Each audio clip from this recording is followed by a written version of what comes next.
Assalamualaikum warahmatullahi wabarakatuh.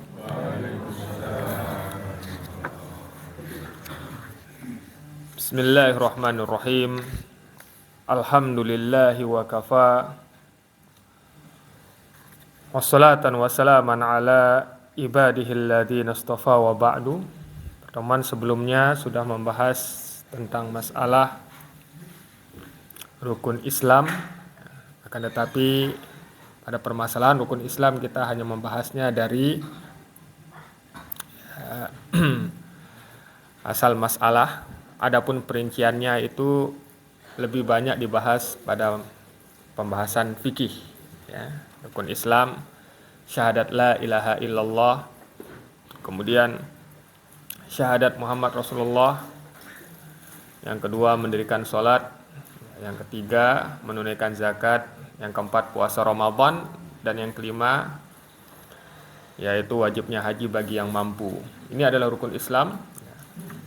Sekarang kita akan membahas tentang masalah rukun iman. Dan rukun iman ini ada 6, sebagaimana pada hadis Jibril ketika malaikat Jibril bertanya kepada Rasulullah sallallahu alaihi wasallam, "Mal iman?" Apa itu iman? Maka Rasulullah sallallahu alaihi wasallam menjawab, "Al-imanu an tu'mina billah." Keimanan itu engkau adalah beriman kepada Allah. Kemudian wa malaikatih, beriman kepada malaikatnya, wa kutubihi wa rusulihi wal yaumil akhir, wa tu'mina bil qadari syarrihi wa khairihi wa syarrih.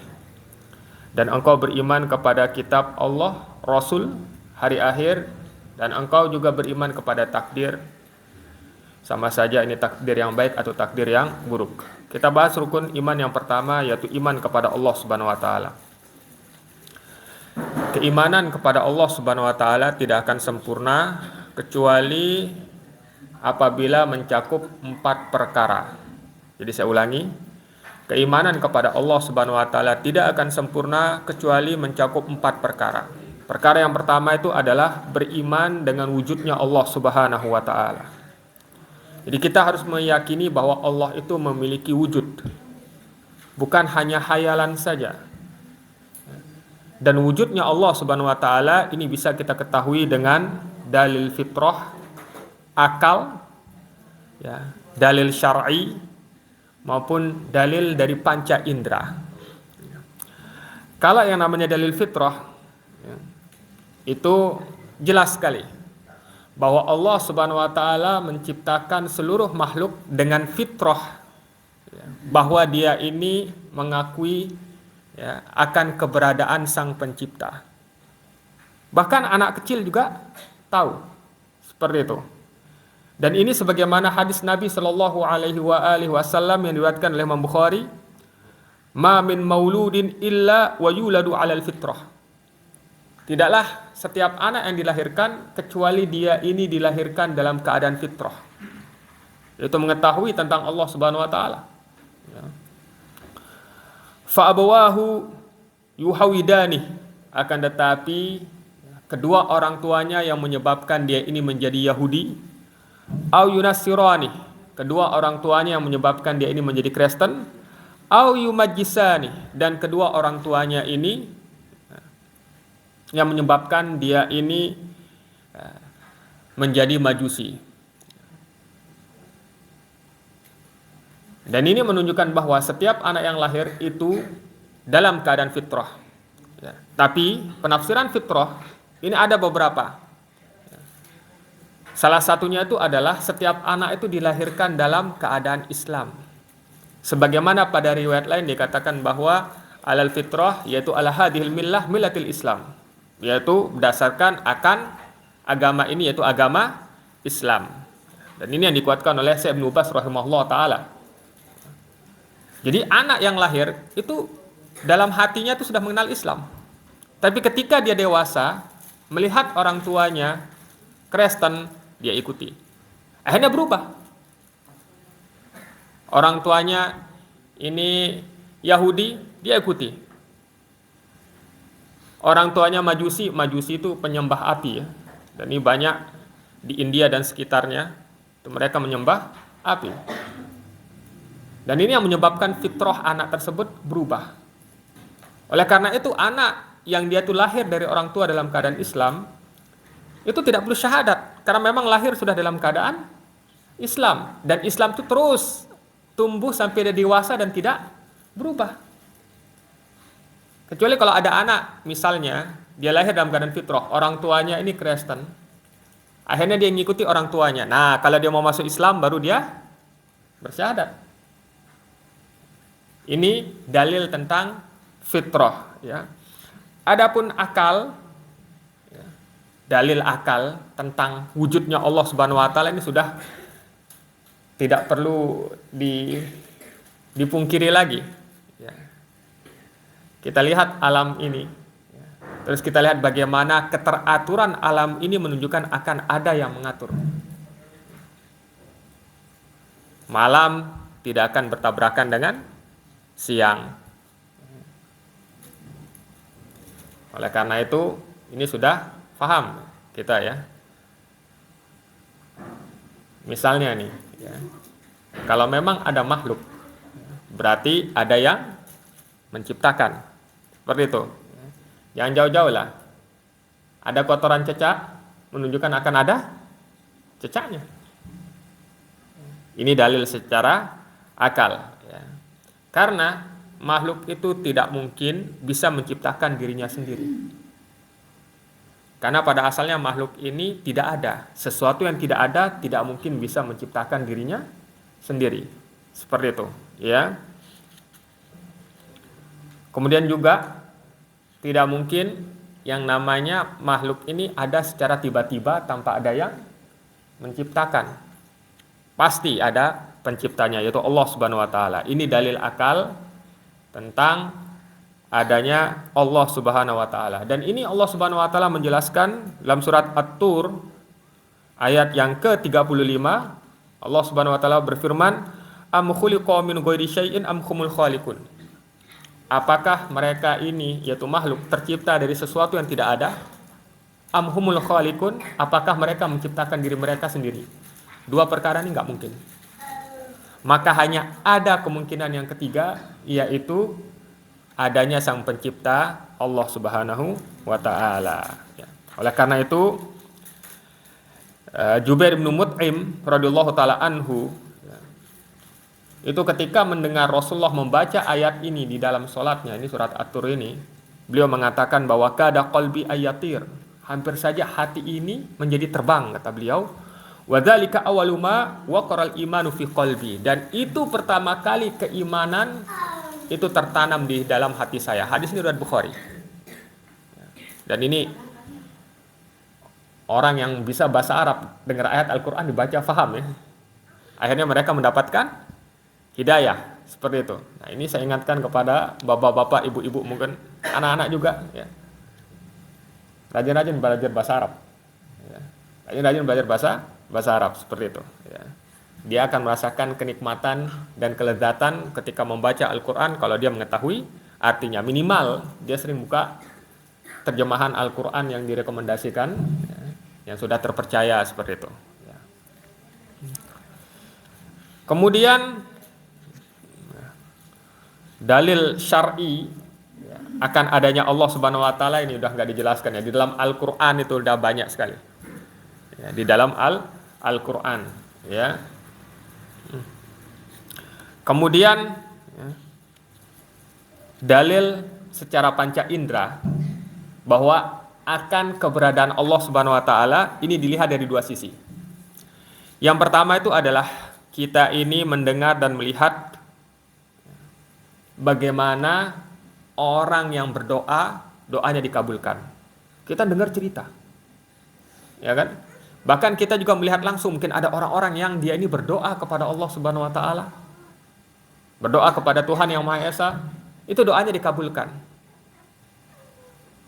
Ketika doanya dikabulkan, menunjukkan ada zat yang mengabulkan doa, yaitu siapa? Allah Subhanahu Wa Taala.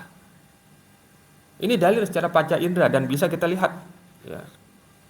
Dan ini ya ikhwan, kalau kita baca Al-Qur'an, bagaimana ya kita lihat atau bagaimana kita ini dengar ya firman Allah Subhanahu wa taala itu menjelaskan bahwa Allah Subhanahu wa taala mengabulkan doa-doa para nabi. Ya. Dalam surat Anbiya misalnya Allah Subhanahu wa taala berfirman, "Wa Nuhan idnada min qablu fastajabna lah." Dan Nabi Nuh ketika berdoa maka kami kabulkan. Ya. Kemudian dalam surat lain yaitu surat Al-Anfal Allah Subhanahu wa taala berfirman, Istastagitsuna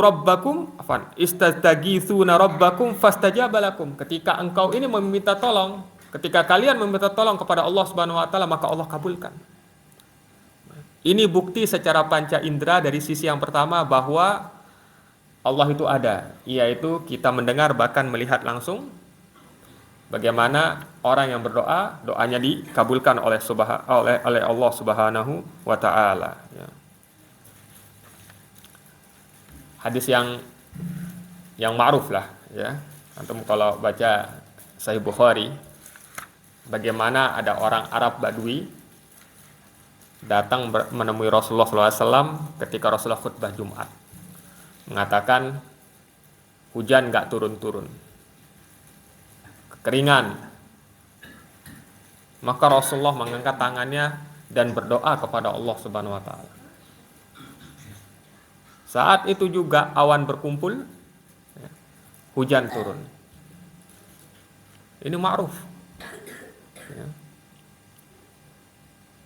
Dan para ulama mengatakan bahwa kitab Sahih Bukhari ini adalah kitab yang paling sahih setelah Al-Quran. Ya. Mata rantai orang yang menceritakan hadis atau kisah ini sudah tidak diragukan lagi. Jumat berikutnya orangnya datang lagi minta ya berdoa kepada Allah agar hujannya di stop. Bayangkan, satu Jumat sejak Rasulullah doa hujan terus nggak berhenti ya. Kelebihan air banjir ya kan. Rasulullah berdoa, akhirnya hujan tersebut dipindahkan di sekitar Madinah. Ini bukti yang jelas secara panca indera dilihat oleh para sahabat langsung bagaimana Allah mengabulkan doa Rasulullah Shallallahu Alaihi Wasallam. Ini menunjukkan bahwa ada yang mengabulkan doa, yaitu Allah. Seperti itu. Dari hadis ini kita tahu ya, kurang nggak enak, lebih juga nggak enak, bener nggak? Air kalau kurang kekeringan, kelebihan banjir, ya kan? Segala sesuatu tuh yang enak tuh pas-pasan gitu. Ya, sesuai dengan kebutuhan. Ya. Kemudian sisi yang kedua, dalil secara panca indera bahwa Allah itu ada, gampang. Mukjizat para nabi. Sampai sekarang ya, gak usah susah-susah. Al-Quran itu mukjizat Nabi Muhammad. Secara panca indera kita baca, kita lihat, ngerti? Bisa kita dengar. Al-Quran diturunkan, siapa yang menurunkan? Allah melalui perantaraan malaikat Jibril kepada Nabi Muhammad Shallallahu Alaihi Wasallam. Ini dalil terbesar, salah satu dalil terbesar bahwa akan adanya Allah Subhanahu Wa Taala. Dan mukjizat ini, yaitu mukjizat Al-Quran itu turun ya, itu untuk menantang orang-orang. Al-Quran ya ikhwan itu turun sebagai pemberi hidayah, tapi juga salah satu daripada fungsi mukjizat itu untuk menantang orang-orang agar bisa membawakan yang semisalnya, sehingga mereka ini bisa mengakui bahwa Nabi Muhammad benar-benar Nabi yang diutus. Oleh karena itu orang Arab jahiliyah itu terkenal akan bahasanya yang luar biasa bagus. Ditantang oleh Allah untuk membawakan satu surat yang semisalnya, nggak bisa. Sampai sekarang. Dan yang harus kita yakini bahwa Allah Subhanahu Wa Taala akan menjadikan dari kalangan manusia ini orang-orang yang menjaga Al-Quran. Al-Quran ini nggak mungkin hilang, nggak mungkin. Ngerti? Ya seperti itu. Ya, harus difahami, Islam ini juga nggak mungkin hilang dari dunia ini ya. Tapi Hamka pernah ngomong bagus loh ya. Islam ini nggak mungkin hilang dari dunia ini, tapi mungkin hilang dari Indonesia gitu. Bener. Hamka pernah ngomong kayak gitu. Islam ini tidak mungkin hilang dari dunia ini. Kenapa? Ya, karena Allah pasti menjaga agama Islam. Kalau pada satu daerah itu hilang, pada daerah lain akan muncul. Tapi apa kata beliau? Islam ini mungkin hilang dari Indonesia katanya. Kalau memang para pemuda itu tidak mau mempelajari Islam. Ini perkataan Hamka. Kalau tidak salah seperti itu. Ya. Apa salah satu mukjizat Rasulullah itu banyak. Salah satunya adalah Al-Quran. Dan mukjizat Al-Quran itu salah satunya dikatakan oleh para ulama, la yabla katanya. Tidak bosan. Antum kalau baca novel misalnya, 10 kali bosan nggak? Bosan ya. Anak-anak mungkin baca komik 20 kali sampai hafal dia. Bosan. Bosan. Tapi Al-Quran itu salah satu mukjizatnya itu tidak akan bosan bagi orang yang membacanya. Dari kecil sampai dewasa untuk baca Quran pernah bosan nggak? Nggak.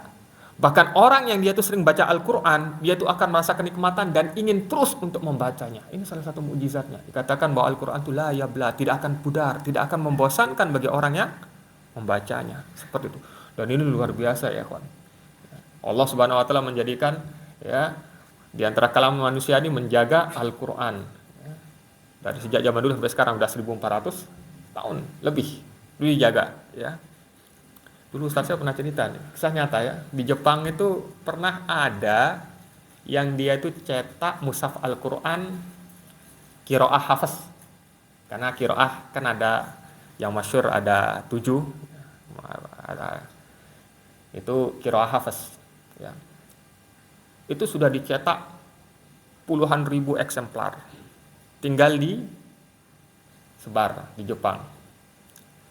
Qadroh masyafa'al sebelum disebar itu dikirimlah satu ya, cetakan untuk ditashih ya, untuk diperiksa.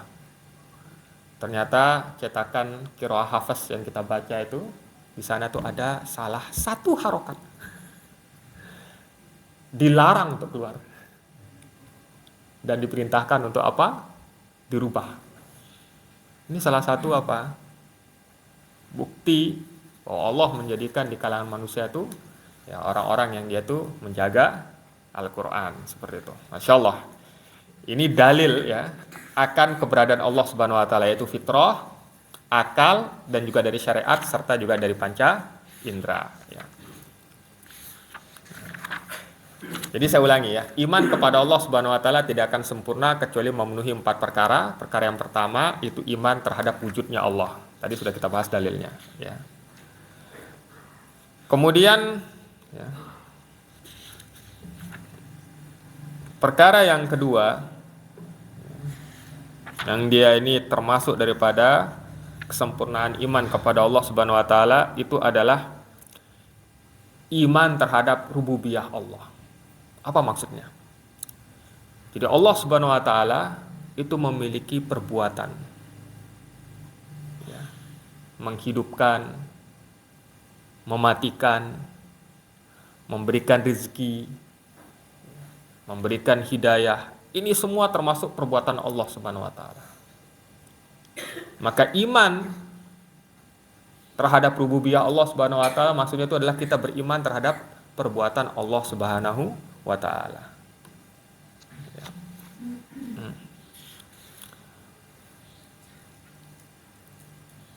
Saya kasih contoh misalnya.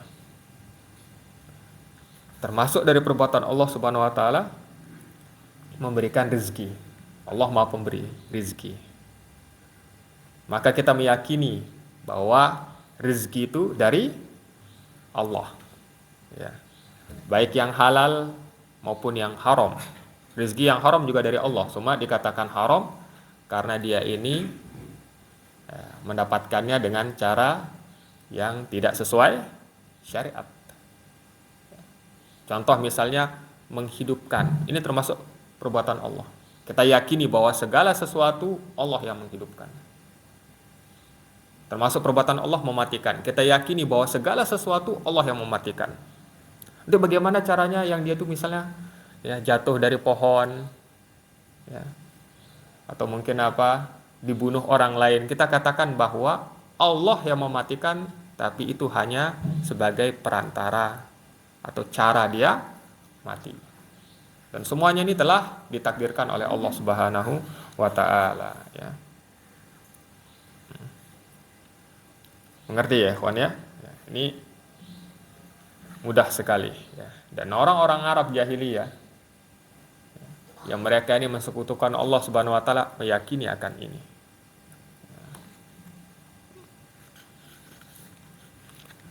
Jadi contohnya dalam surat Al-Mu'minun ayat yang ke-84, 89, ayat 84 sampai 89 Allah mengatakan kul limanil ardu wa man fiha in kuntum ta'lamun.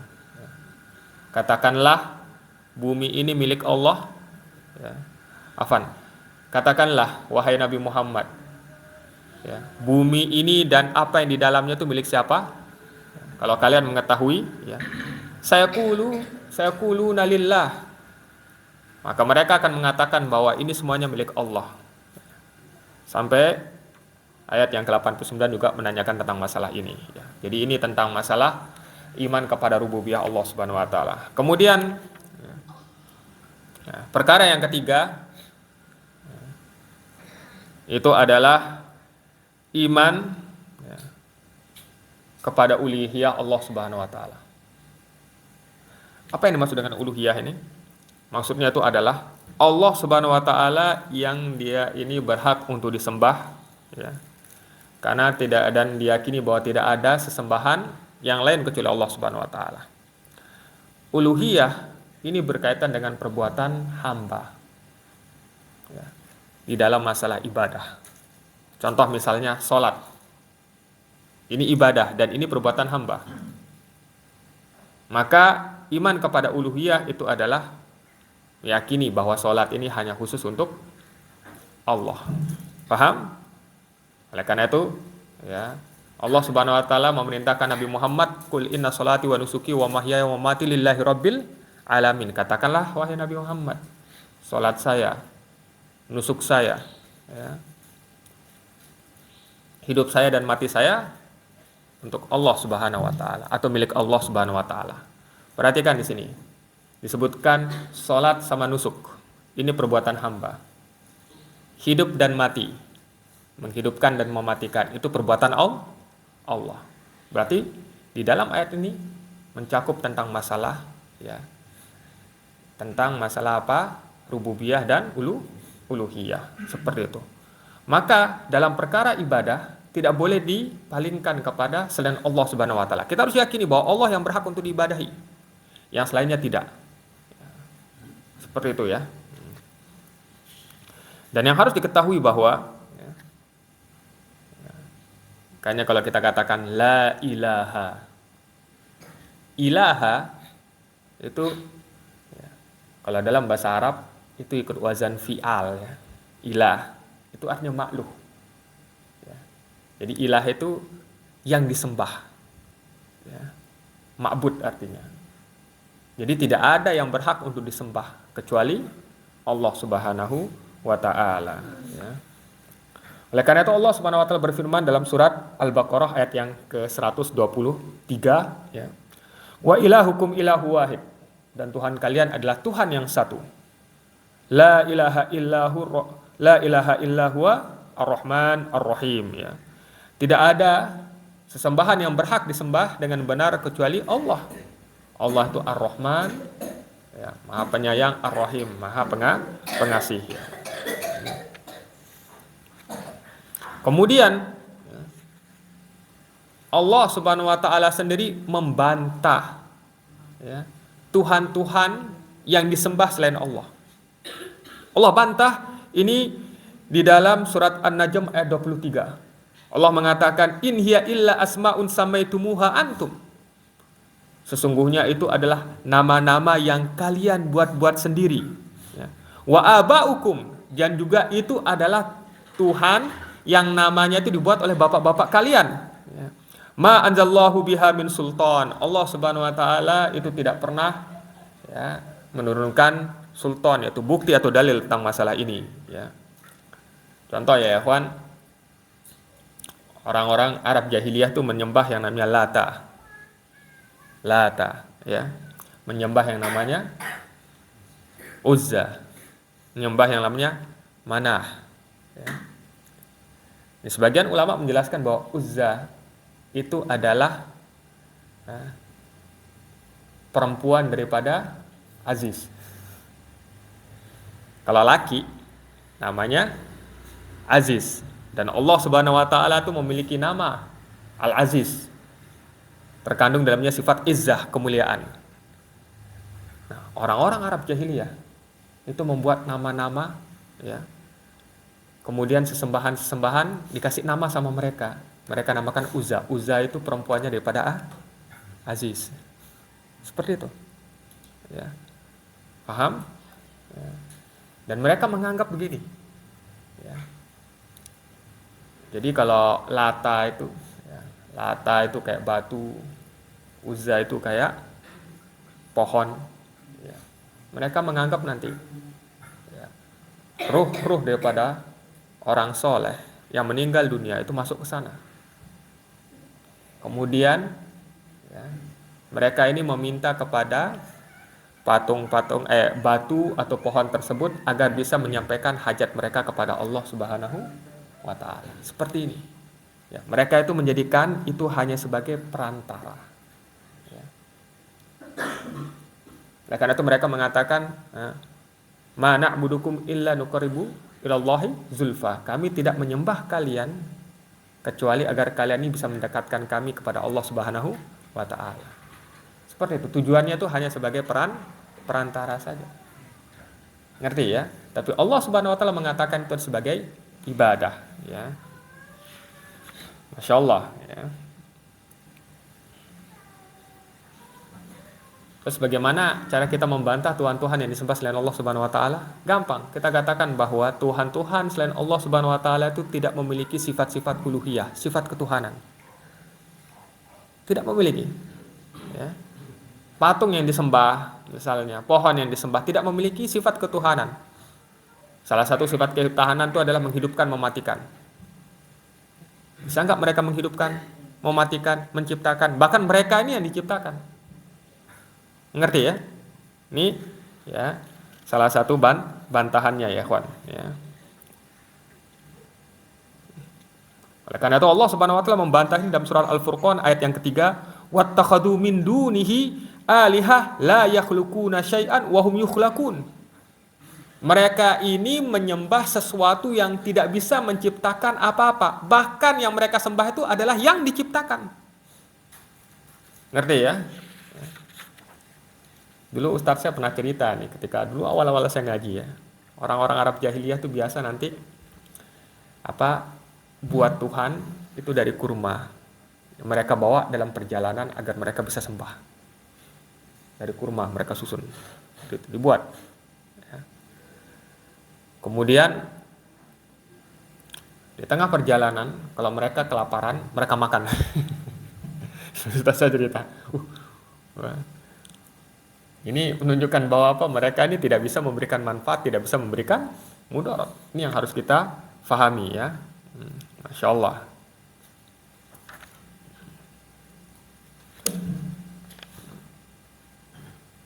Kemudian perkara yang keempat yang termasuk daripada keimanan kepada Allah Subhanahu wa taala yaitu iman terhadap nama dan sifat Allah. Jadi Allah Subhanahu wa taala memiliki nama dan nama tersebut terkandung sifat. Ya. Bagaimana maksudnya? Yaitu kita ini menetapkan bagi Allah itu nama. Tapi bagaimana cara kita bisa menetapkannya? Itu dengan dalil. Oleh karena itu, para ulama menjelaskan sebuah kaidah dalam masalah menetapkan nama dan sifat Allah, yaitu menetapkan apa yang telah ditetapkan oleh Allah dan Rasul-Nya berupa nama dan sifat. Kenapa?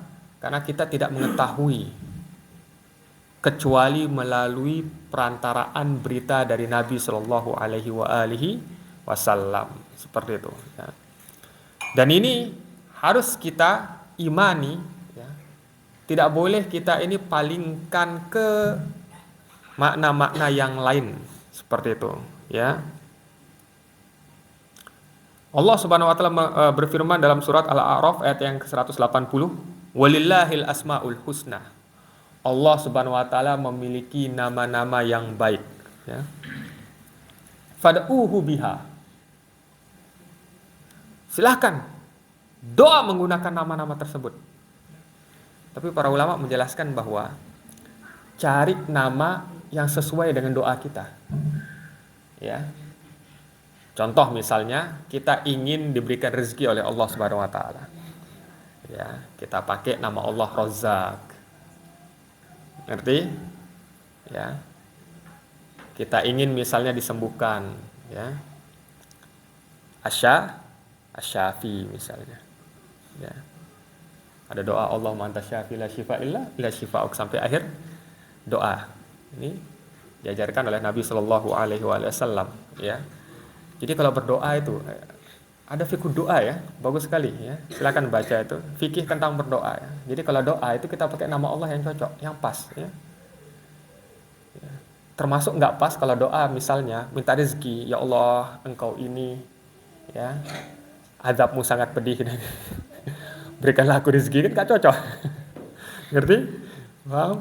Jadi pakai nama yang cocok biar enak seperti itu, ya. Insyaallah, ya.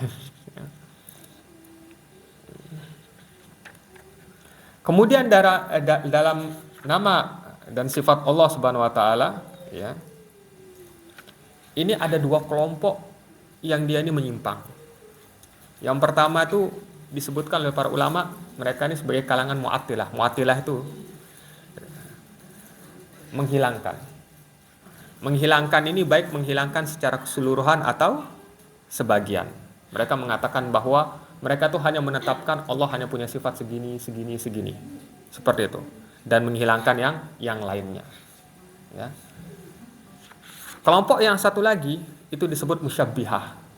Mereka menetapkan nama bagi Allah, menetapkan sifat bagi Allah, tapi menyamakan nama dan sifat tersebut seperti makhluknya.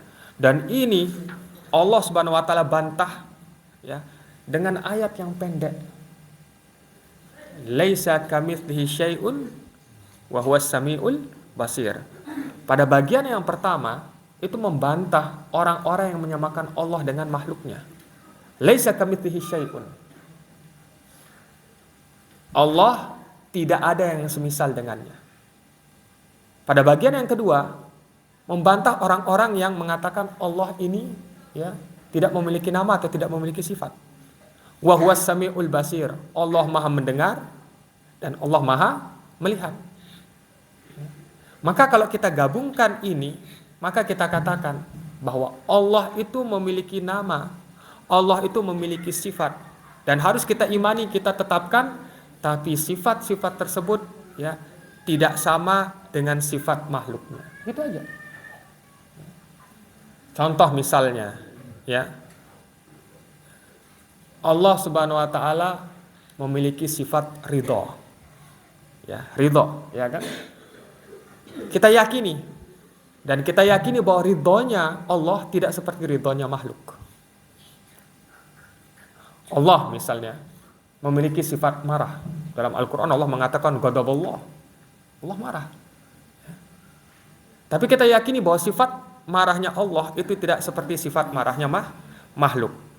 Sesama makhluk saja itu sifatnya sama tapi beda kaifiyahnya, caranya, apalagi antara Allah dengan makhluk. Yang satu mungkin marahnya matanya merah, ya kan, diem gitu.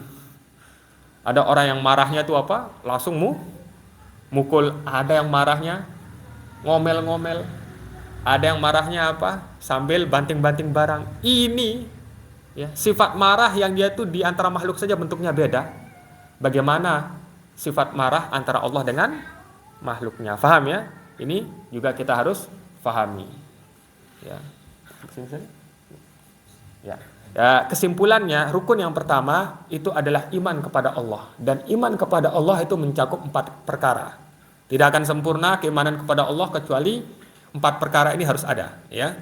Yang pertama itu adalah iman terhadap wujudnya Allah. Yang kedua, iman terhadap rububiyah Allah. Yang ketiga adalah iman terhadap uluhiyah Allah Subhanahu wa taala, dan yang keempat iman terhadap nama dan sifat Allah Subhanahu wa taala. Itu saja yang bisa saya sampaikan ya. Insyaallah kita akan sambung rukun iman yang kedua pada pertemuan berikutnya insyaallah. Kita tutup dan doa kafaratul majlis. Subhanakallahumma wa bihamdika asyhadu an la ilaha illa anta astaghfiruka wa atubu ilaik. Silakan dimatikan.